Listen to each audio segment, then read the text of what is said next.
युक्तमायाकूटोपदेशतः प्रणवार्थप्रबोधिन्यौ नमामि गुरुपादुके श्रीगुरुभ्यो नमः क्रीं मात्रे नमः नमः सदसे. Good morning to one and all. Today we are going to go ahead with the third part of Mr. Kailashi's comments, and this one is starting with 20. We will try to finish till 30 in this video. And for those who are listening to this video for the first time, there are two more parts to this video.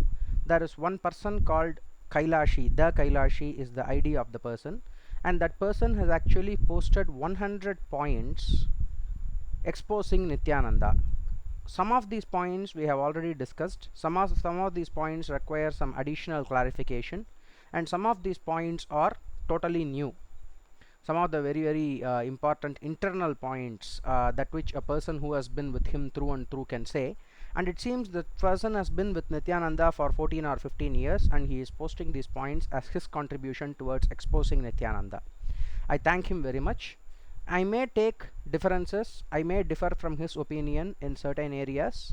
Certain areas he himself has asked clarification from me in the comment. So I will be explaining those things, or I will be adding on to support. Either way, we will be doing an analysis of those points. Most of them are very valid. So starting with the 20th point, all books released by him was never written by him. There is this idiot Ma Nitya Bhaktikananda. She will purchase loads and loads of spiritual books by other masters, and she will copy here and there and make it into a book. Complete plagiarism. None was written by Nityananda because he does not have any knowledge for those. That is why you will see loads of books in the ashram. Back in 2011, I suppose, when Lenin came out and when he gave the interviews to, especially the first interview to Sun TV, there he has clearly explained in Tamil, stating that Nityananda's books, how they are created. So basically there is a team of 4 or 5 people during that time, 4 or 5 people who will read books of Osho, who will read books of other masters like Ramana's translations, other things. They will read this on any given topic, and they will be preparing a speech for Nityananda, a presentation for Rajashekhar.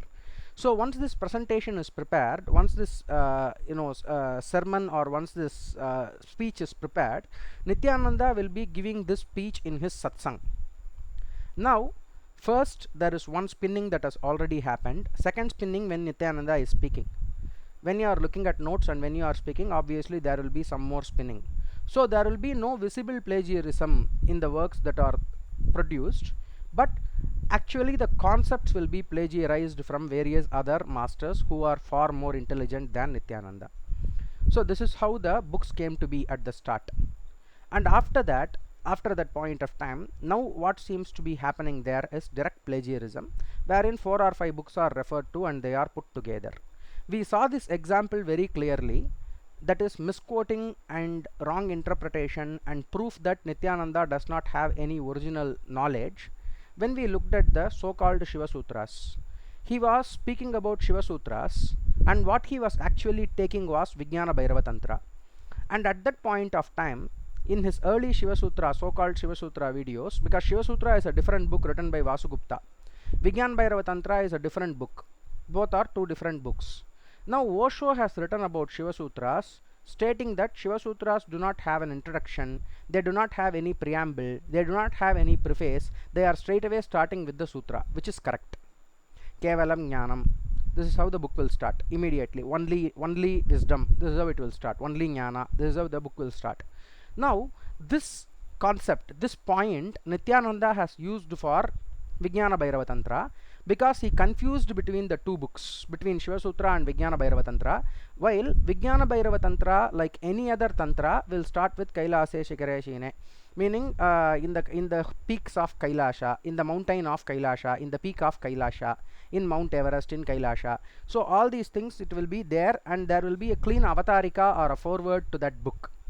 So this confusion is clear example that he was simply plagiarizing, and that too he was not caring much about plagiarizing properly.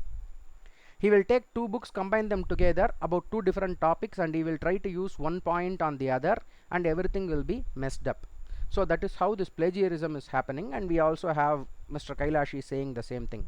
Then 21st point, back in 2005, Nityananda claimed he was the embodiment of Perumal. Then suddenly came up he was an avatar of Meenakshi. Now he says he is Paramashiva. Okay, now this concept of calling yourself as avatar of something, okay, this will not happen in the tradition. Let me make that very clear. We will be saying so many things about many enlightened beings. For example, Ramana Maharshi is considered as an avatara of Muruga. There is one particular verse in the Arunachala Akshara Manamalai, the bridal garland of Arunachala. In that text, there is one particular verse. You might have heard this. This is a very, very famous book. Arunachala Shiva, Arunachala Shiva, Arunachala Shiva, Arunachala, Arunachalamena Ahame Nenipavar Agatte Veraruppai Arunachala. You might have heard this in so many places. This is a very famous book by text by Ramana. And in that particular verse, Ramana is writing Tirumbi Agamthanai Dinamaga Kankan Theriyumendanayin Arunachala. Tirumbi Agamthanai Dinam Agak Kankan Theriyum Endranai in Arunachala. That is, turn inside and look at the inner space. Look at your antakarana. Tirumbi Agamthanai Dinam Agak Kankan. Look at it through your internal eye. Theriyum Endranai in Arunachala. He is saying Arunachala, Shiva, he is considering Shiva as the Guru, and also Shiva as the Nayaka or the hero of the text, and also there is a certain bridal mysticism in Arunachala Aksharamanammalai. So there he is saying, you just turn and look at the inner space with your inner eye, you will know. This is what Arunachala told me, is what Ramana is saying. Now Tirumbi Agandhanai can also be split up as the words Tirumbi Agandhanai. Tirumbi is turn, Agandhanai is inside. Aganthanai is inside. So Tirumbi Aganthanai. Now this can also be interpreted later on when commentators are interpreting. They are interpreting as Tirumbiya Kandanai. Tirumbiya Kandanai. Kandan is Lord Muruga. Tirumbiya Kandanai Dinam Agak Kankan. Look at the Kanda who has returned, look at the Muruga who has returned through your internal eye, meaning look at Ramana. So they are saying Ramana is an avatara of Lord Muruga through this verse and many other verses. Even Kavala Kavala, that one is there. Another Telugu song is there. So many songs are there wherein this is being explained. So many hymns are there. So many poetic verses are there where it is being explained. But Ramana never accepted this. He never claimed this. None of the real gurus and Kanchi Paramacharya has been given this position of Paramashiva, Kanchi Kamakshi by so many people, but he never openly declared or he never openly accepted. He will try to avoid this as much as possible, in fact. When people are saying all these things, he will say, yes, it is not, go and look at your work. Your own sadhana can only lift you up. This is how you will be getting answers. So the point here is, any avatara will not claim himself to be an avatara. Only one exception, Lord Krishna is the only exception. Other than that, any avatara starting right from Rama, nobody will be claiming themselves to be a particular avatara. That is the reality. You can nitpick and you can bring 2 or 3 examples and say this happened, that happened, but proclaiming somebody to be so many gods and goddesses, only con men do that. And Nityananda has clearly done that. He said Madurai Meenakshi because when he went to Madurai Adinam he claimed this. And he said Perumal when he was trying to build some temples for Perumal in the United States, and that project became a failure, and all the money that went towards that project was swallowed by Nityananda. Similarly, Madurai Adinam debacle, we all know what has happened. I have made clear videos on this point. And also later on this Paramashiva claim. So we already saw one contradiction wherein one point of time he said Paramashiva spoke to him. Now he is claiming himself to be Paramashiva. So all the previous records where he said Paramashiva spoke to him have been deleted and removed and conveniently forgotten by all the idiots in the Sangha. And if you remember this, you are in the state of Gurudroha. Now, this is the 21st point and my addition to the 21st point. 22nd point. Nityananda had read the complete details of Osho. Here is a pattern. Now again, speaking about Osho, I will always differ with him. Okay. Pattern. From the start till end, Nityananda has copied everything of Osho. Till the last date, if you see, Osho wanted to fly himself to non-extradition country. He was caught. Fast forward 30 years later, in the internet and social media, where Nityananda succeeded where Osho failed. Whether or not Osho tried to fly to a non-extradition country in itself is a big question, because he came to the Pune ashram and he stayed in the Pune ashram, and in fact the situation in the United States versus the situation in India was different. But one thing we can understand here is he has read the books of Osho, no doubt about it. Nityananda has studied Osho, there is no doubt about it. In many of his discourses, he is even quoting directly from Osho. But the problem here is Osho's enlightenment or realization or explanation for the scriptures can only be approached by the people who have the highest level of intellect. Other than that, if you are not coming through a traditional pathway, you will not be able to handle that. That is the reality of Osho's explanations, Osho's teachings.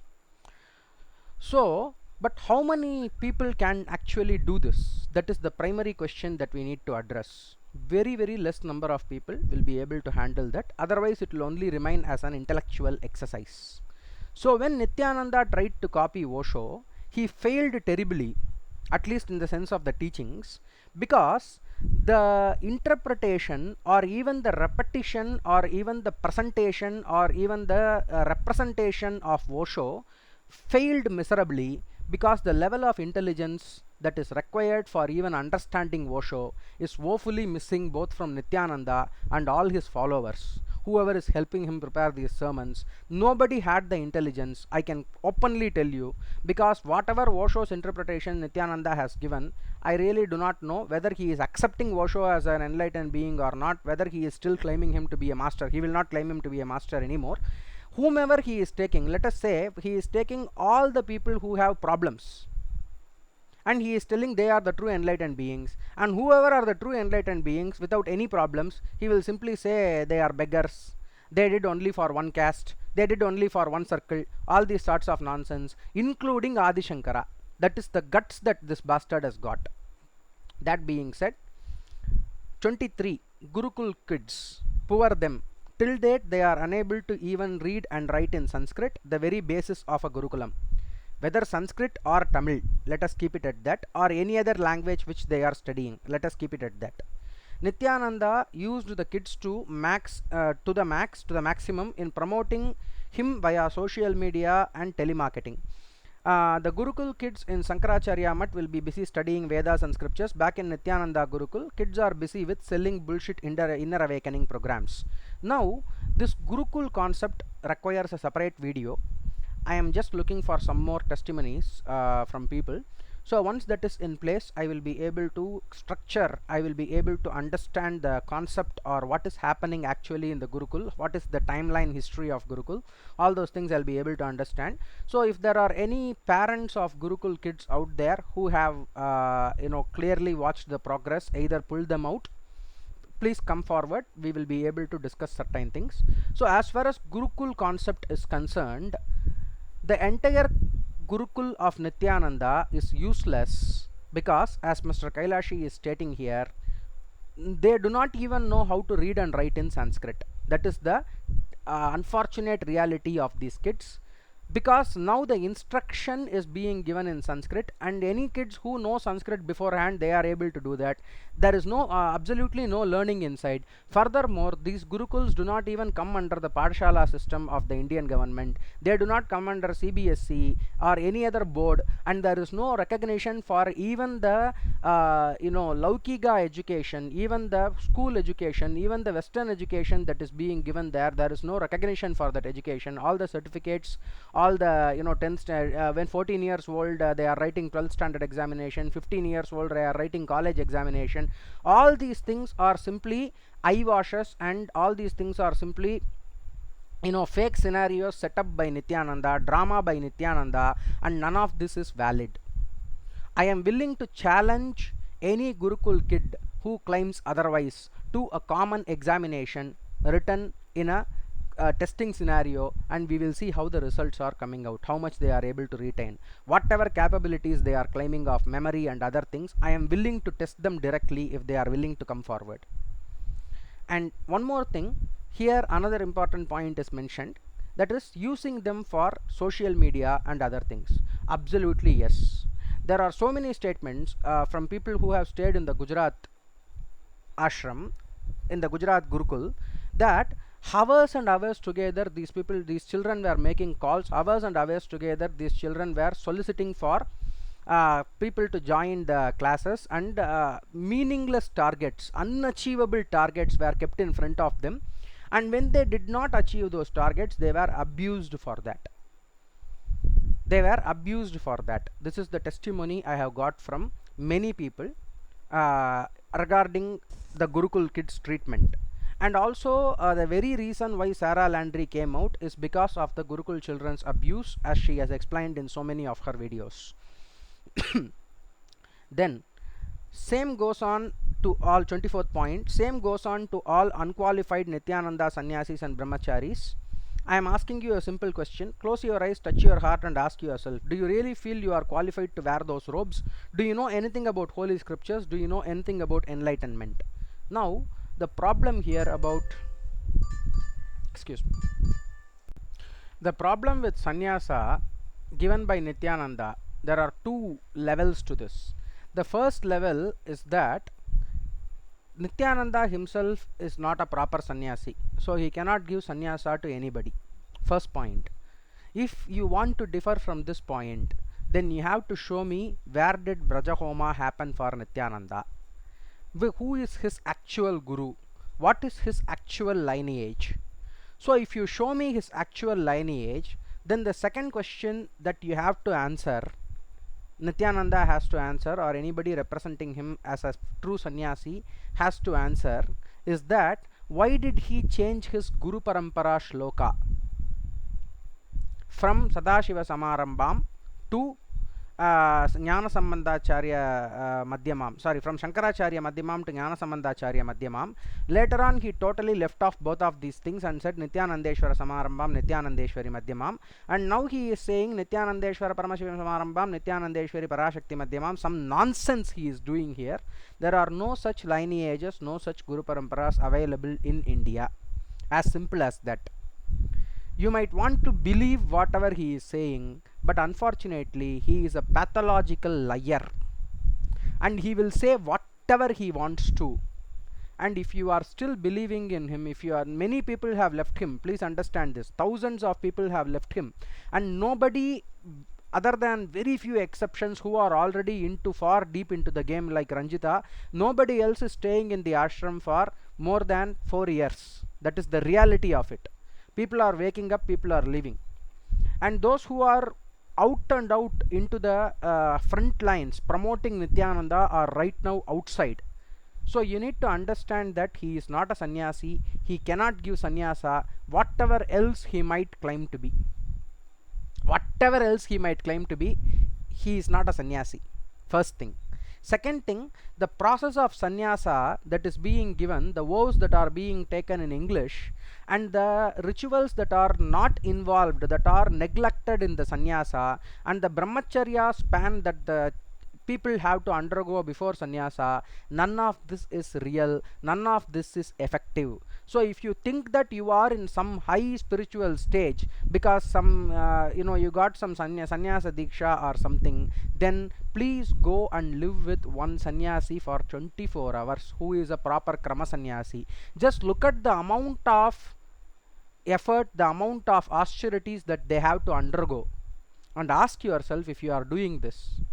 One day he will say enema through the nose, another day he will say enema through the ass, and you will completely do this. You will simply go on doing whatever he is saying, and he will keep on changing it. What sort of practical sadhana did he give you?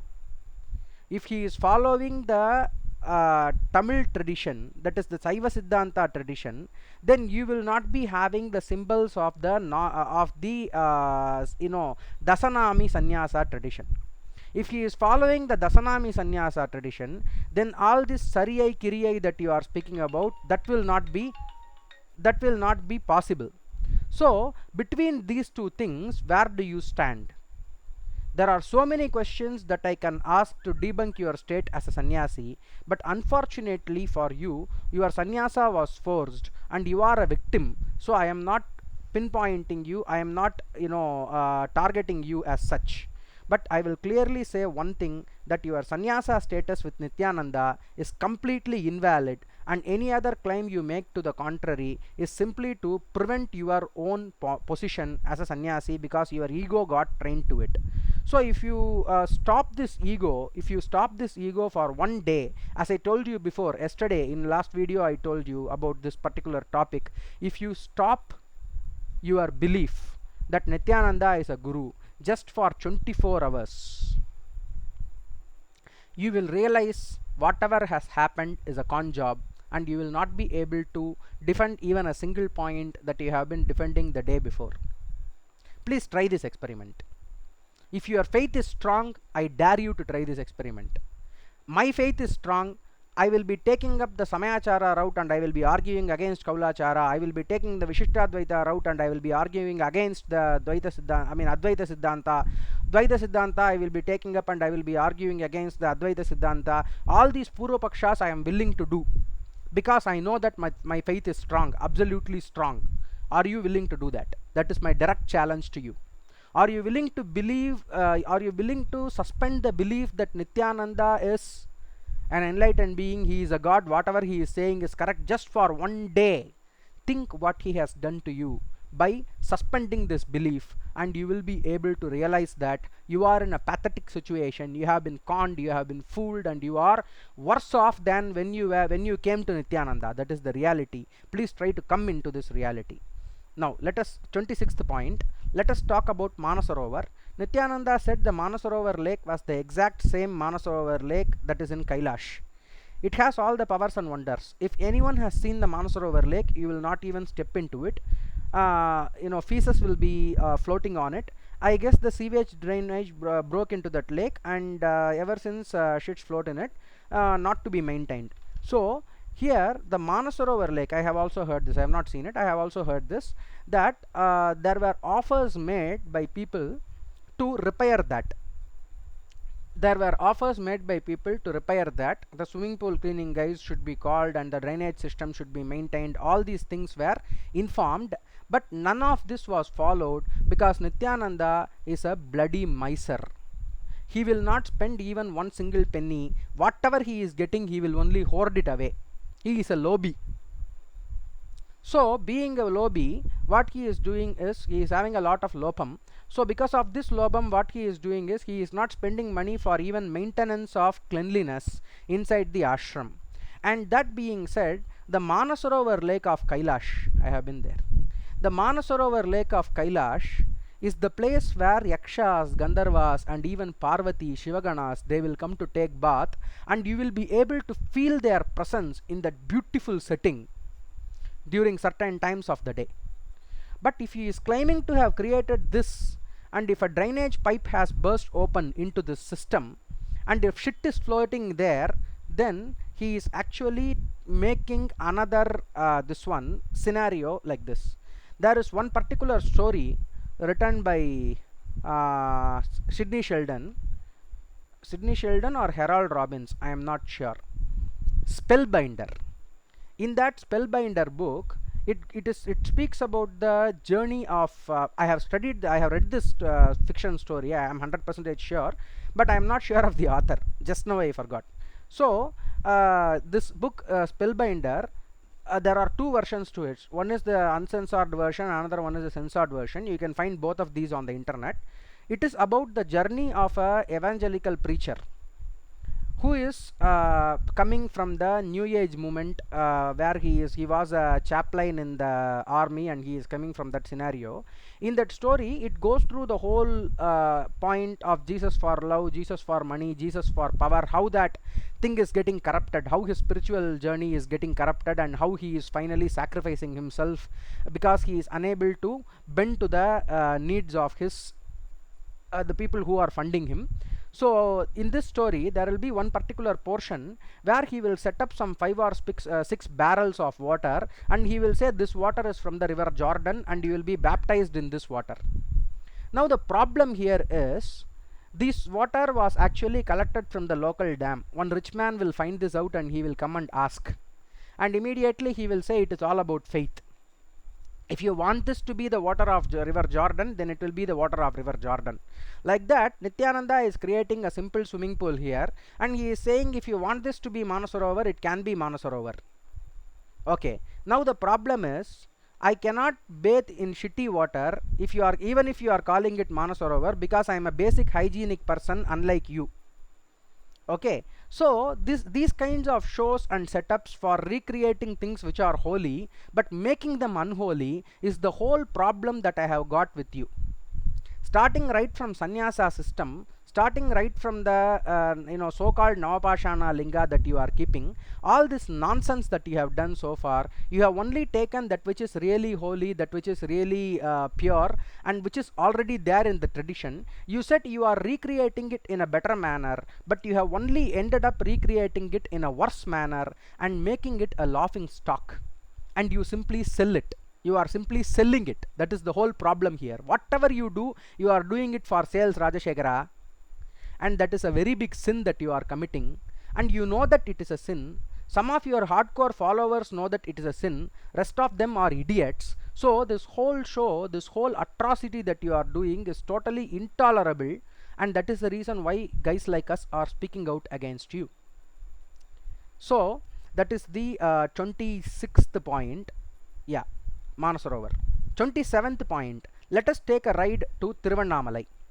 Nityananda and Nityananda said Arunagirinathar's Samadhi is within the ashram compound. Okay, it is said that just recently. Let us rewind Avatar Paramashiva story. Nityananda became Lord Shiva many years back. How come Lord Shiva in the disguise of Nityananda could not identify the Samadhi of Arunagirinathar? Another elaborate hoax. For the records, the whole Tamil Nadu knows that the body of Siddha Arunagirinathar was reduced to ashes when his soul jumped into a bird. The perpetrators cremated his body. Now, let us see a little bit of the story of Arunagirinatha. I think this will be the last point that we will be dealing with in this video. So, Arunagirinathar is a saint. Arunagiri Yogishwara that Nityananda is claiming to be his guru, and the Arunagirinathar who wrote Tirupugal are not one and the same. That is a confusion that Kailashi is having, it seems. So let me make that very clear. This Arunagiri Yogishwara is not the same person as Arunagirinathar. Arunagirinathar's Samadhi, there is no Samadhi for Arunagirinatha, because during the end of his life, it is a huge story. I can narrate it if you want to. That is, Arunagirinathar was a worshipper, was a great devotee of Lord Muruga. His guru was Lord Muruga. So there was one particular person called Mudaliyandan, who was actually a person who was doing Abhichara Prayoga. That is, he was doing all this black magic and other things, and he was controlling the king of that area. And now Arunagirinathar came, and after Arunagirinathar became famous in that area, the king became a devotee of Arunagirinatha. So there are so many fights that is happening, so many challenges happening between Mudaliyandan and Arunagirinatha, and in everything Arunagirinathar is winning. So after this, in everything Arunagirinathar is winning. So after this, what is happening is Arunagirinathar is being challenged by Mudaliyandan to take the to bring the Parijata flower, to bring a flower from the Swargaloka for curing the king. So what he is doing, he is leaving his body, he is getting into the body of a parrot, and he is going and bringing that divine flower. Okay, now when the body has been changed, when Arunagirinatha has left his body, actually this person is burning the body so that he will not come back. There is a tower called Kiligopuram in Tiruvannamalai, where Arunagirinatha resided for a long time as a parrot. So that is how his body ended. And that is not the same Arunagirinatha as what this person is claiming, as what Nityananda is claiming, as well as Kailashi is claiming. Both people are wrong on that note. And I think that Arunagiri Yogishwara is a different person who lived in the last century. probably another being, another person who lived in Tiruvannamalai, who Nityananda was associated with. Now, if you notice carefully, Nityananda will never say about anybody who is alive. Whoever is no more, he will say that person is my guru, that person gave me this recognition, this person gave me this recognition, all these things he will say. But whoever is alive, he will not claim anything about him or her, because we will be able to go and verify that claim, and we will find out that it is not true. That being said, we will end this video on the 27th point. From the 28th point onwards, we will see in the next part of the video. If you have anything to add to or any doubts, you can very well ask in the comments. I will dedicate a separate video for addressing comments. And you can also send emails to askrhetoricindian@gmail.com, askrhetoricindian@gmail.com. If you want to ask me anything, or if you want to give me any additional information or any proofs that you have regarding Nityananda, or even if you have any general questions about the Dharma, I will be answering them truthfully as much as I know, based on my knowledge, based on the grace of Ambal and my Guru. So that being said, we will end this session. तच्छं योरा वृणीमहे गातुं यज्ञाय गातुं यज्ञपतये दैवी स्वस्तिरस्तु नः स्वस्तिर्मानुषेभ्यः ऊर्ध्वं जिगातु भेषजं शन्नो अस्तु द्विपते सञ्चतुष्पते। ॐ शान्तिः शान्तिः शान्तिः। नमः सदसे।